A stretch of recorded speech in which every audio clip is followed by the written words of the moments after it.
पुरी धाम का श्री जगन्नाथ जी का रथ यात्रा एक दिव्य परंपरा, एक श्रद्धा और भक्ति का अनुभूति है। इसी यात्रा के 5th डे को बोलते हैं हेरा पंचमी, जो देवी लक्ष्मी और श्री जगन्नाथ जी का आकांक्षा, प्यार और पुनर्मिलन की गाथा को व्यक्त करता है। हेरा जिसका मतलब है देखना और पंचमी जिसका अर्थ है पंचमी।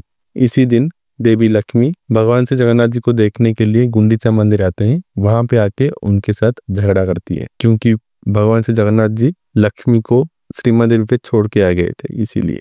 और उसके बाद माँ लक्ष्मी फिर श्री मंदिर चली आती है, लेकिन आने से पहले भगवान जी के रथ को थोड़ा सा तोड़ के आते हैं। इसी दिन भगवान श्री जगन्नाथ जी का आज्ञा माल, जो कि एक पवित्र माला है, वो माता को दिया जाता है, जो उनका पुनर्मिलन और शांति का प्रतीक है। हेरा पंचमी एक विधि नहीं है, यह देवी और भगवान जी का अटूट प्रेम, आस्था और भक्ति का एक अद्वितीय अभिव्यक्ति। आप लोगों का क्या दिव्य लीला को लेके मुझे कमेंट से बताना। जय जगन्नाथ।